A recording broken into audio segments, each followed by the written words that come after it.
Irmãos, abramos a nossa Bíblia em Tiago, capítulo 5, de 12 a 19. É o último texto da epístola de Tiago, ou da carta, porque epístola e carta são a mesma coisa.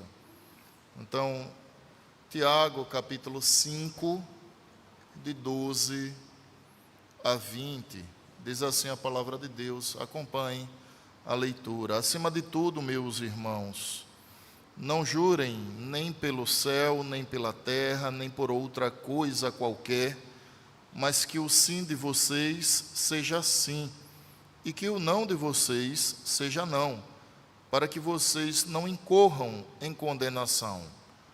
Alguém de vocês está sofrendo? Faça oração. Alguém está alegre? Cante louvores. Alguém de vocês está doente? Chame os presbíteros da igreja e estes façam oração sobre ele, ungindo-o com óleo em nome do Senhor. E a oração da fé salvará o enfermo e o Senhor o levantará. E se houver cometido pecados, estes lhe serão perdoados. Portanto, confessem os seus pecados uns aos outros e orem uns pelos outros, para que vocês sejam curados. Muito pode, por sua eficácia, a súplica do justo. Elias era homem semelhante a nós, sujeito aos mesmos sentimentos, e orou com fervor, para que não chovesse sobre a terra, e por 3 anos e 6 meses não choveu. Depois orou de novo, e então o céu deu chuva, e a terra produziu os seus frutos. Meus irmãos, se alguém entre vocês se desviar da verdade, e alguém o converter, saibam que aquele que converte o pecador do seu caminho errado, salvará da morte a alma dele e cobrirá uma multidão de pecados. Amém. Meus irmãos, nós falávamos pela manhã que o propósito de Tiago é maturar a fé de uma igreja que está sendo perseguida, de uma igreja que precisa compreender que aquela perseguição é uma provação e ela precisava reagir com fé. Com fé. Há alguns assuntos em Tiago que são recorrentes. Por exemplo, nós vimos pela manhã ainda hoje, nós vimos que Tiago recorreu, ou seja, voltou ao assunto da paciência, algo ou tema que ele havia tratado anteriormente. Tiago também recorreu ao assunto da sabedoria, algo que ele havia falado no início da sua epístola. E agora Tiago vai recorrer a um outro tema, que é a oração. Então ele abriu o seu livro com uma oração e ele fecha a sua epístola com o mesmo tema da oração. Vocês devem lembrar que nos primeiros capítulos, Tiago disse que se alguém precisa de sabedoria, peça a Deus e ele dará. Então, ele começa sua carta falando sobre oração, sabedoria, perseverança, paciência, e quando ele vai chegando no final da carta, ele retoma esses temas. A bem da verdade, eles permeiam toda a epístola, irmãos. Mas é muito comum, e aqueles que, por exemplo, lidam com a redação, sabem que um dos marcos da oração deve ser a nossa capacidade de coesão, mas na conclusão ter a habilidade de retomar, resumidamente, aquilo que foi dito. Então, nenhuma carta não é diferente, nenhuma carta é comum que ao final dela o autor traga as últimas recomendações e que nesse momento, então, ele retome aquilo que já foi dito. Então, Tiago iniciou com a oração e ele conclui com a oração. Falou sobre sabedoria e voltou novamente ao tema. falou sobre paciência e, de igual modo, replicou esse ensinamento, como vimos pela manhã. Pois bem, o tema central, irmãos, dessa perícope é justamente a oração. E a gente nota isso porque ele pede para que a igreja faça orações por três categorias ou três classes de pessoas. Observem aí já no versículo de número 13. Alguém de vocês está sofrendo? Então Tiago está dizendo, ore pelos que sofrem. Mais à frente ele vai perguntar, alguém de vocês, verso 14, está doente? Tiago está dizendo, ore pelos enfermos. Olhe lá no final agora, verso 19. Meus irmãos, se alguém entre vocês se desviar da verdade, aí Tiago também vai estimular a orar por aqueles que estão afastados, ou, como nós costumamos dizer aqui na igreja, aqueles que estão frios na fé. Porque, a bem da verdade, irmãos, em toda a igreja sempre haverá esse contexto. Não apenas na nossa, mas todas as igrejas que fazem parte da igreja do Senhor Jesus Cristo, sempre tem pessoas que estão passando por momentos de sofrimento. Sempre há pessoas que estão enfrentando enfermidades. E sempre há pessoas que estão enfermas em suas almas. Elas estão frias na fé. Eu queria aproveitar para trazer uma aplicação, não estava no meu script, mas eu vou aproveitar para fazer isso. Talvez você pense assim, eu não tenho desejo de participar das reuniões de oração da igreja, porque sempre ora pelos mesmos temas. Agora, com base nessa pregação, você já sabe que é vontade de Deus que alguns temas sejam repetidos. Então, por exemplo, nas nossas reuniões de oração, se a gente ora pelos enfermos em todas as orações, se oramos pelos que sofrem, se oramos pelos frios na fé, meu amado irmão, eu quero lhe exortar a se corrigir do seu mau caminho. Sabe por quê? Porque nós estamos praticando um preceito bíblico. E talvez você não saiba disso. Talvez você pense, eu não participo, porque sempre vão tratar do mesmo tema. Tiago está dizendo aqui, ore pelos que sofrem, orem pelos enfermos e orem ainda por aqueles que estão frios na fé. Eu pergunto a você, essa é uma prática nossa ou não é? Em nossas reuniões de oração? A resposta é sim. Então podemos dizer que estamos agindo conforme os preceitos bíblicos. Os preceitos bíblicos. Eu até entendo que nós devemos fazer um rodízio maior nas orações. Por exemplo, comumente quem ora pelos enfermos na igreja sou eu. Mas eu gostaria, vou até aproveitar, de orar por outros temas. Comumente quem ora pela igreja sou eu, mas eu não tenho nenhum incômodo se nós fizermos um rodízio nessas orações. Eu não tenho nenhuma dificuldade com isso. No último domingo nós tivemos um culto de oração em jejum, às 8 horas da manhã.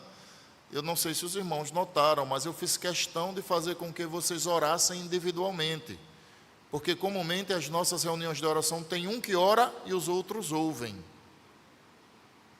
Eu penso que é mais eficaz colocar toda a igreja para orar, ainda que silenciosamente. Nós só tivemos 2 irmãos que precisaram se levantar e vir à frente e orar, que foram justamente os nossos presbíteros. Mas todas as outras orações, observem, foi intencional, eu fiz aquilo propositalmente. Eu trazia o tema e toda a igreja orava pelo tema. E entre eles estava os enfermos, os frios na fé, os que sofrem, seguindo a orientação bíblica. Vamos voltar ao texto, irmãos, depois dessa breve aplicação. Tiago aqui, irmãos, então ele vai tratar, primeiramente no versículo 12, sobre o cuidado do crente de ter uma palavra confiável, porque quando a Bíblia diz não jureis, ela está dizendo que a palavra do crente deve ser confiável. Se é sim, é sim. Se é não, é não. Porque, como disse o Senhor, o que passar disso provém do maligno. Supõe-se que alguém que precisa fazer juramento é porque o seu sim ou o seu não são insuficientes. Por isso que o crente precisa ter uma palavra confiável. Vejam o que Tiago diz no verso 12: e acima de tudo, meus irmãos, não jurem nem pelo céu, nem pela terra, nem por outra coisa qualquer, mas que o sim de vocês seja sim, e que o não de vocês seja não, para que vocês não incorram em condenação. Tiago está trazendo um ensinamento que Jesus já havia ensinado. Como a palavra de Deus ela é coesa, ela é coerente, Tiago está trazendo esse ensinamento que foi mencionado pelo Senhor Jesus lá no Evangelho de Mateus, capítulo 5, versículos 34 a 37. Observem o que disse Jesus. Mateus 5, 34 a 37. Assim diz a palavra do Senhor, irmãos. Mateus 5, 34 a 37. Eu vou ler a partir do verso 33. Vocês também ouviram o que foi dito aos antigos: não faça juramento falso, mas cumpra rigorosamente para com o Senhor o que você jurou. Eu, porém, lhes digo: não jurem de modo nenhum, nem pelo céu, por ser o trono de Deus. Ou seja, se o céu não lhe pertence, no sentido de propriedade, embora você seja herdeiro do reino de Deus, porque nós somos co-herdeiros com Cristo, mas nós não somos os criadores do lugar da habitação de Deus. O céu tem um dono e esse é o Senhor. Jesus está dizendo: não orem pelo céu, porque é o lugar da habitação de Deus. Você está jurando por aquilo que você não é proprietário, não é? É uma ideia de você estar jurando por aquilo que você não deve jurar. Então, nem pelo céu, por quê? Por ser o trono de Deus, verso 35. Nem pela terra, por ser estrado de seus pés. Nem por Jerusalém, por ser a cidade do grande rei. Em outras palavras, você vai jurar pelo quê? O céu não lhe pertence, a terra, até inclusive a Escritura diz que é o estrado dos pés do Senhor. Jerusalém é a cidade santa, assim era considerada, a cidade do grande rei. Então você tem o que para jurar? Pelo que você vai jurar? Qual a hipoteca que você vai assinar, se os bens não lhe pertencem? Percebeu? Jesus continua e diz: não jure pela sua cabeça. Aí alguém vai dizer: pastor, mas aí... Bom, Jesus vai explicar. Observem o que ele vai dizer. Não jurem pela sua cabeça, porque você não pode fazer com que um só cabelo fique branco ou preto. Jesus está dizendo: nem autoridade sobre a sua vida você tem. Porque se Deus é o doador, Ele também é aquele que requer a vida.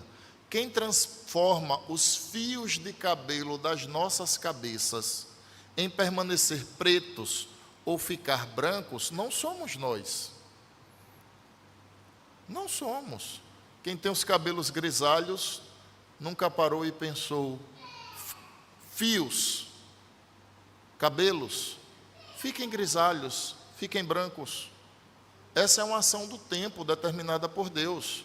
Você terá cabelos brancos, porque assim Ele determinou. Alguns acham bonito, as mulheres comumente pintam o seu cabelo, mas fato é, nem os fios dos seus cabelos você tem domínio sobre eles. Você vai jurar pelo quê? O texto segue e diz assim, verso 37, olha o ensinamento de Jesus que Tiago está replicando lá: que a palavra de vocês seja sim, sim, não, não. O que passar disso vem do maligno. Então esse é o primeiro ensinamento que Tiago traz na sua conclusão. O cristão ele deve ter uma palavra digna de confiança. O cristão deve ser confiável. Deve ser confiável. Deve tratar com a verdade. Porque, irmãos, da mesma forma que o diabo é o pai da mentira, e quem mente é filho do diabo, o pai da verdade é o Senhor. Então, se a mentira tem um pai, a verdade tem outro. Toda a verdade pertence a Deus. Inclusive, qualquer verdade que a ciência descubra, em última instância, o dono dela é o Senhor. Não existe uma verdade sequer, uma verdade que Deus não seja o dono dela. Perceberam? A palavra do crente deve ser uma palavra confiável. Confiável. Eu, irmãos, geralmente quando nós vamos fazer uma narrativa de algo, algum fato, não é? Ou algo que foi dito por alguém, eu particularmente, eu tenho o cuidado de dizer assim, segundo fulano. Olha, segundo o que fulano passou, isso não quer dizer que eu estou tomando a palavra daquela pessoa como em verdade. Mas se for, fica claro que a inverdade não foi praticada por mim, foi praticada por aquele que mencionou. Eu até penso que seria muito saudável para nós adotar isso. Então, se você vai afirmar algo, afirme segundo aquele que disse, para que você não se comprometa, tá bom? Para que você não macule a confiança a qual você pode ter construído ao longo da sua vida cristã. A sua palavra deve ser sim, e se você diz sim, ela é sim, se você diz não, ela é não. Em outras palavras, o ensinamento é: trate com a verdade, não trate com falsidade. A falsidade, ela quebra um dos mandamentos, que é o falso testemunho. A palavra que não é confiável, ela quebra o mandamento que diz: não dirás falso testemunho. Irmãos, nós somos um povo que prega a verdade, deve amar a verdade, praticar a verdade, mas a gente deve tratar com a verdade, com respeito, mas a verdade sempre deve ser dita, tá bom? A verdade sempre deve ser dita. Aí Tiago então vem para o verso 13, ou nós vamos, né? Porque Tiago não escreveu com pensamento de verso 13, e diz assim, agora observem que do verso 13 ao 15, ele vai falar sobre as orações e essas classes de pessoas. Alguém de vocês está sofrendo? Ele faz uma pergunta retórica, porque todo lugar tem gente que sofre, todo lugar. Faça a oração. Então, qual o antídoto para o sofrimento? Segundo a Escritura, é a oração. Alguém está alegre? Cante louvores. Qual o reflexo da alegria? Exultar ao Senhor, louvar ao Senhor. Verso 14. Alguém de vocês está doente? É uma pergunta retórica, porque todo lugar tem pessoas enfermas. Todo lugar. Alguém de vocês está doente? Chame os presbíteros da igreja, e estes façam oração sobre ele, ungindo-o com óleo em nome do Senhor. E a oração da fé salvará o enfermo, e o Senhor o levantará. E se houver cometido pecados, estes aqui são os pecados, lhe serão perdoados. Então, qual o antídoto para o sofrimento? O antídoto para o sofrimento, irmãos, não é a autoajuda. O antídoto para o sofrimento é: não, eu confio em mim mesmo. O antídoto para o sofrimento não é pôr a sua fé e esperança em outrem. O remédio para o sofrimento é a oração. O remédio para o sofrimento é a oração. Tiago está dizendo isso. E é óbvio que muitas vezes nós estranhamos esse antídoto, porque, a bem da verdade, nós somos um povo que ora pouco. Nós somos um povo que ora pouco. Até as oportunidades que a igreja cria para nós desenvolvermos na oração, desenvolvermos essa prática piedosa, nós não fazemos. Nós não participamos efetivamente. Irmãos, é bem possível e muito provável que muitos de nós passem um dia todo sem orar. É bem possível que isso aconteça. Que alguns entre nós não orem ao longo de todo um dia. Mas você não passa um dia todo sem se alimentar, exceto se você estiver enfermo e aquela enfermidade lhe furte o apetite. Pastor, mas eu tenho o hábito de passar um dia todo sem orar. A resposta é a mesma. Você consegue isso porque você está enfermo espiritualmente e essa distância de Deus não lhe mostra a necessidade que você tem dele. É por isso, irmãos, que muitos de nós não tratamos a oração com a devida venha que deveríamos fazer. Tratamos a oração como se fosse algo simples. Mas à frente Tiago vai dizer, a oração do justo pode muito em seus efeitos. Tiago vai dizer, a oração do justo é eficaz. Curiosamente, ele não chama a oração do justo de eficiente, mas eficaz. Porque existe uma diferença entre algo eficiente e algo eficaz. Algo eficaz é aquilo que resolve. Algo eficiente é aquilo que ameniza. Então nós temos aparelhos de ar-condicionado, eles resolveram o problema de calor. Resolveram a ponto de termos frio. Mas se fossem ventiladores, diminuiriam o calor, mas não sanariam o problema. Os ventiladores, nessa ilustração, eles estariam sendo eficientes, mas não eficazes. O que Tiago vai dizer é que a oração do justo, ela é eficaz. Ela resolve as suas demandas. Não entenda que Deus tem a obrigação de atender o seu pedido, mas no mínimo, você será preparado para lidar com as adversidades que Deus quer que você enfrente. Então Tiago vai dizer que o antídoto para a angústia, para o sofrimento, é a oração. O antídoto para a enfermidade, o primeiro deles é a oração. Mas cuidado, irmãos. Porque Deus também criou meios ordinários, por meio da sua graça comum, para manutenção da vida. Então, se o judiciário, ele é uma provisão de Deus, para que o mundo não vire uma balbúrdia, a medicina é uma provisão de Deus para tratar os enfermos. Tiago diz assim, se há alguém entre vocês que está enfermo, chama os presbíteros.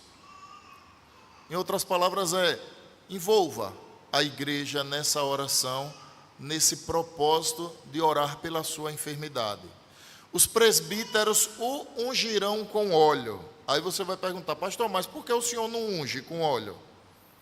Porque, irmãos, naquela época, o óleo que os presbíteros ungiam o enfermo, ele tinha uma perspectiva terapêutica, diferentemente de hoje. É óbvio que usar óleo hoje de modo terapêutico para uma dor de cabeça, ele vai ser praticamente obsoleto à luz de outra medicação e de outro tratamento que possa ser dado. Obviamente que ao longo desse período de 2000 anos, a medicina avançou e muito. Hoje se faz cirurgias nas pessoas sem precisar abri-las. Simplesmente faz alguns pontos no tórax da pessoa, tá? Para que o procedimento cirúrgico seja o menos invasivo possível, oferecendo a essa pessoa o quê? Uma melhor qualidade em sua recuperação. Mas naquela época não havia esses recursos. Então, o que Tiago está dizendo é: use a medicação, mas antes a oração. Então, se um crente está enfermo, ele deve orar e se submeter ao tratamento que lhe é necessário, independente do tratamento o qual for. Ele deve se submeter a isso.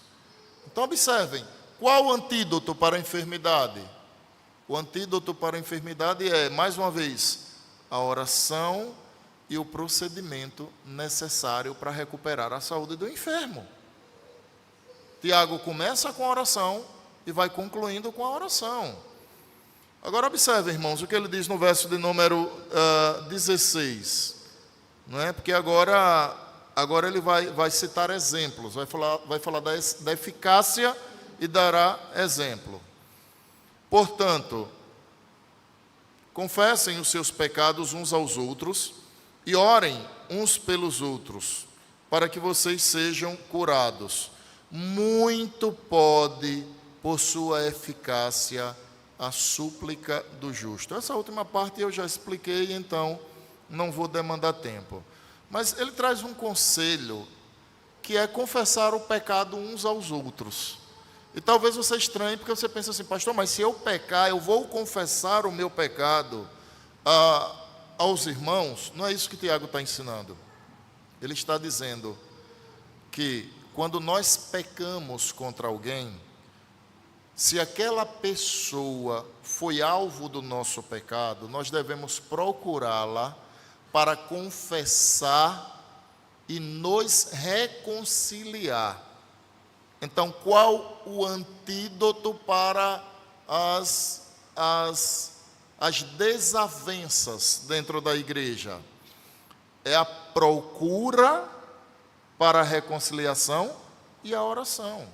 Verso 16, voltemos. Portanto, confessem os seus pecados uns aos outros. Então, todos que foram afetados pelo pecado do faltoso devem ser procurados, esse pecado deve ser confessado, e aí Tiago vai dar razão. Observem, ele diz assim no mesmo verso 16: para que vocês sejam curados.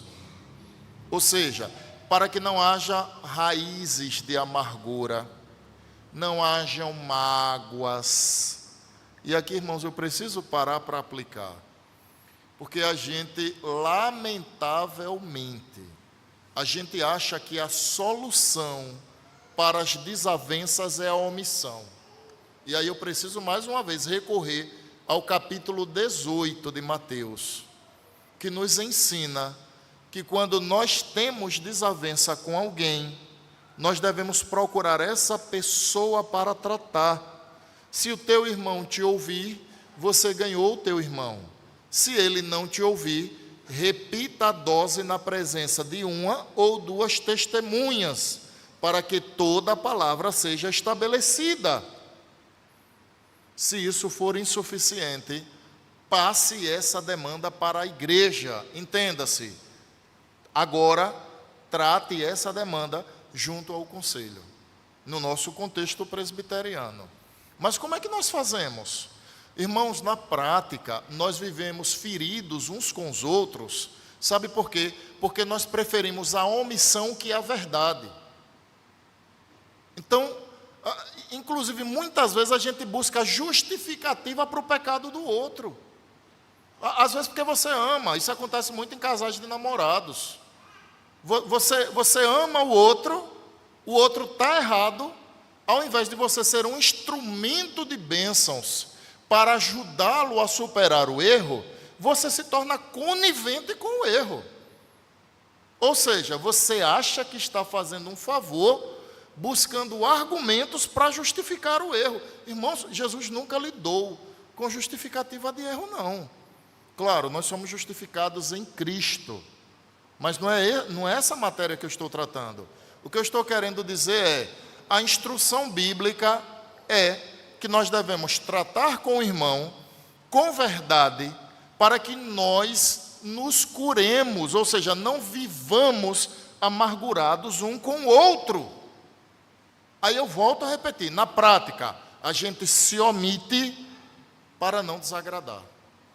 E o resultado disso é o quê?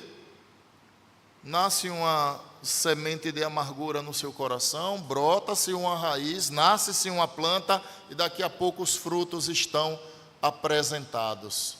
Aí você olha para o fulano e diz assim: eu não suporto o fulano, mas é cínica, viu? Fulana não presta, eu não quero conversar com ela. Você está falando do seu irmão, da sua irmã em Cristo. Mas sabe quando isso começou? Isso não começou quando você chamou ele ou ela de cínico, não. Isso começou quando você deveria ter tratado algo e você se omitiu. Isso começou aí.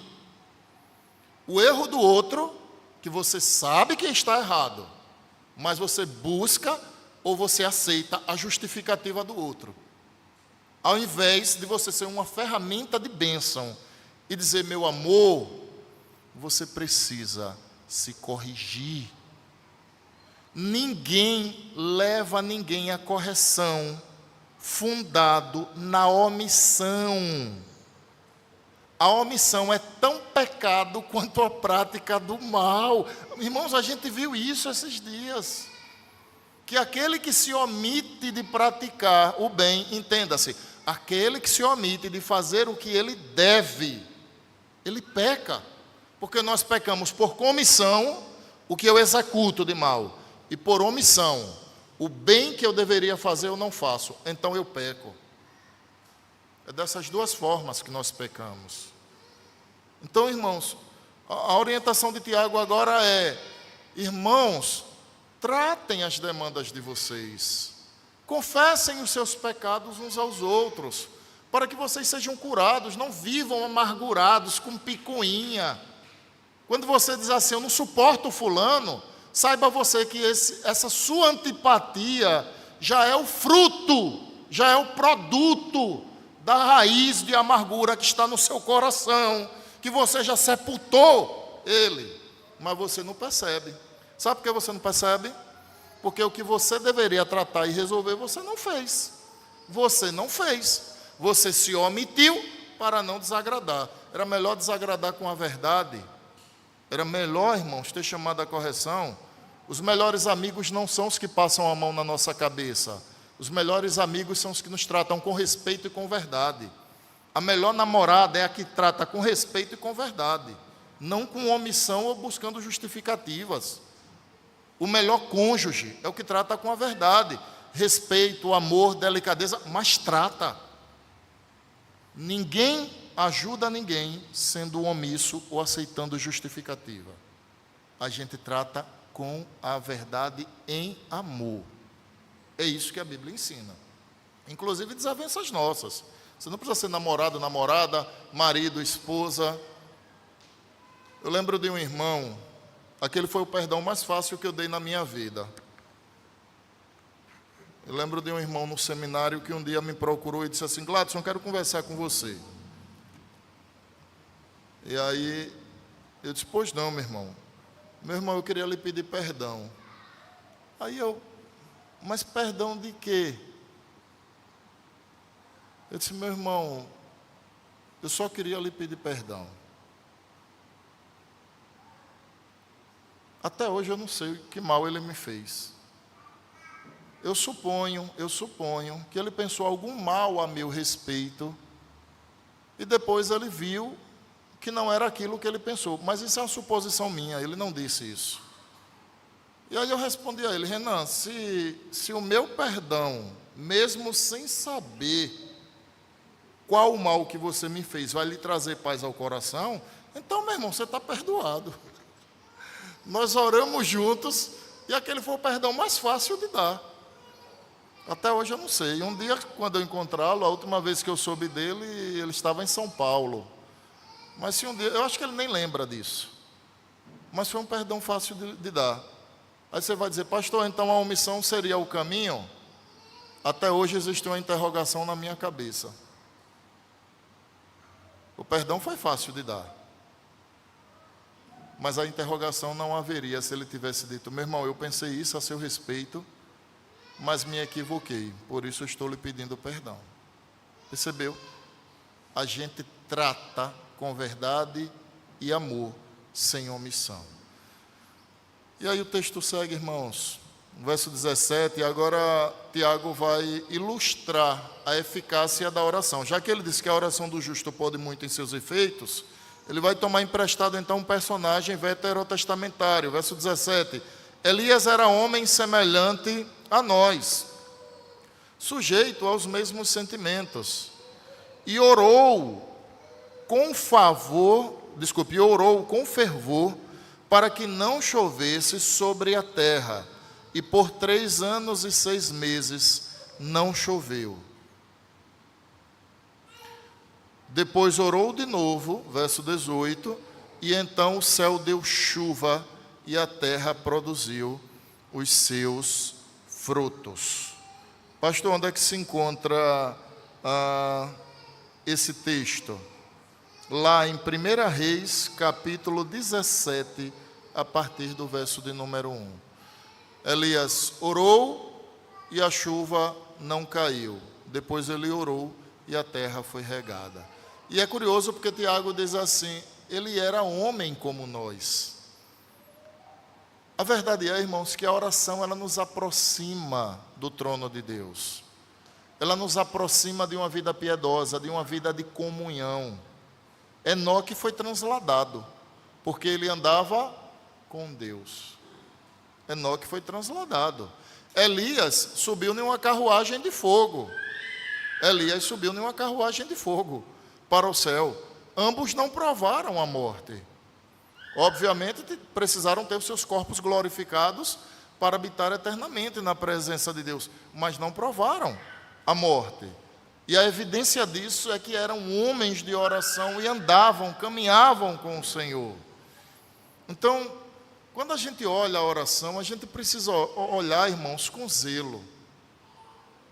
Um crente que não ora é um crente que a sua alma não respira. Um crente que não ora é um crente que a sua alma não trabalha. E essas frases não são minhas, são dos reformadores, que diziam que a oração é o suor da alma, a oração é o suspirar da alma. Um crente que não busca individualmente no seu quarto, com a porta trancada, a face do Deus Altíssimo, irmãos, ele está mais para um religioso que para alguém que põe a sua vida aos pés de Cristo e se derrama diante dele. A nossa igreja precisa orar mais. Eu até fiquei muito feliz. Não é bom elogiar a nossa igreja não, viu? Eu já percebi, aqui na igreja eu não posso elogiar não. Porque se eu elogiar, na próxima vira um déficit. Todo mundo relaxa. Mas domingo passado, quando tivemos o culto de oração em jejum, eu fiquei feliz. Alguns irmãos chegaram para mim e disseram, pastor, eu tive a impressão que fez muito bem a igreja. Para mim, particularmente, fez muito bem. Eu ouvi isso de mais de um irmão. Fez muito bem. Essa impressão é que eu tive também. Por isso, irmãos, que a gente deve ter outros momentos como esse até dezembro. E eu gostaria que a igreja assumisse o mesmo comportamento que assumiu no último domingo. Vocês foram mais pontuais para o jejum do que para o café da manhã. Que Deus nos conserve assim. E que Deus nos ajude, irmãos, a compreender que o pão que nós mais precisamos, embora também precisemos dele, não é a comida que nós temos. Porque graças a Deus, de comida a nossa igreja está farta, a ponto de sobrar e alguns levarem para casa. Não estou criticando quem leva para casa desde quando todos tenham sido servidos. Critico quem esconde. Eu acho que a gente não tem necessidade de esconder comida, porque nós não estamos na Etiópia. Nós não estamos na Etiópia.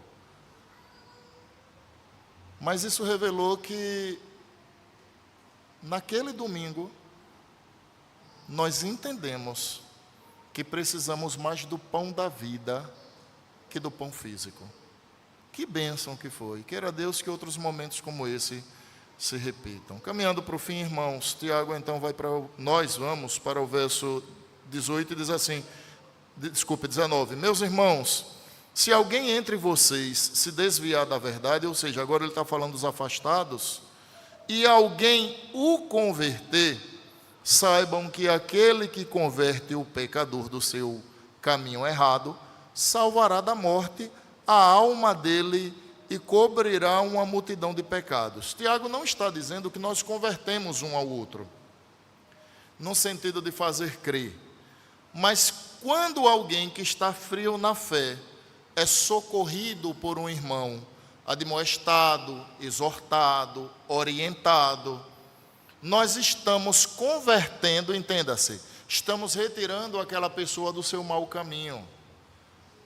Uma das coisas que mais me deixam felizes, eu não vou citar nomes, mas tem uma coisa que me deixa muito feliz. Há pessoas que eu procuro na igreja que elas me agradecem a procura. Aquela procura da segunda-feira, né? Você já sabe. Aqui é a regra, não veio, segunda-feira tem mensagem do pastor. Não tem para onde correr. Só se eu for pregar em outra igreja não vier. Então, quando eu vou pregar em outra igreja, para não cometer injustiça, na segunda eu não procuro ninguém. Mas amanhã vai ter gente procurada. Onde é que eu quero chegar? Me chama a atenção quando alguém diz assim: pastor, muito obrigado pela sua procura. Porque essa pessoa, ela demonstra que tem a compreensão do que é o papel pastoral. Eu sei que tem irmãos que não gostam de ser procurados, viu? Eu não sou menino. Eu sei que eu tenho cara de menino, mas eu não sou menino, eu tenho 45 anos. Tem pessoas que eu procuro que para elas é insuportável ser procuradas. E quando eu insisto é pior ainda. Eu sei que tem irmãos até que evitam responder. Eu sei disso, irmãos. Eu percebo tudo isso, gente. Ou vocês acham que eu não percebo? É claro que eu percebo tudo isso. É óbvio que eu percebo.